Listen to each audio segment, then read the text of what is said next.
மதுராந்தகம் அருகே பயணிகளை ஏற்றி வந்த தனியார் பேருந்து கிளியாற்று வெள்ளப்பெருக்கில் சிக்கியதால் பரபரப்பு. பத்திரமாக பயணிகளை மீட்ட கிராம பொதுமக்கள்.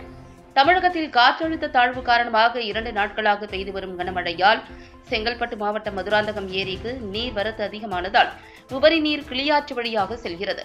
சகாய நகர் என்னும் இடத்தில் தாழ்வான பாலம் என்பதால் வெள்ளப்பெருக்கு மேம்பாலம் சாலையின் குறுக்கே வெள்ளப்பெருக்காக தண்ணீர் அடித்து செல்வதால் தச்சூரிலிருந்து செங்கல்பட்டுக்கு 10க்கும் மேற்பட்ட பயணிகளை ஏற்றிக் கொண்டு சென்று கொண்டிருந்த தனியார் பேருந்து கிளியாற்று வெள்ளப்பெருக்கில் சிக்கியது. உடனடியாக அப்பகுதியில் உள்ள கிராம மக்கள் கயிறு மூலம் பயணிகளை பத்திரமாக மீட்டனர். இருப்பினும் வெள்ளப்பெருக்கு காரணமாக பேருந்தை எடுக்க முடியாமல் தண்ணீரில் சிக்கி நிற்கின்றது. பவுஞ்சூரில் இருந்து செங்கல்பட்டுக்கு செல்லும் போக்குவரத்து துண்டிக்கப்பட்டுள்ளது. வெள்ளப்பெருக்கில் சிக்கிய தனியார் பேருந்தால் இப்பகுதியில் பெரும் பரபரப்பு ஏற்பட்டது.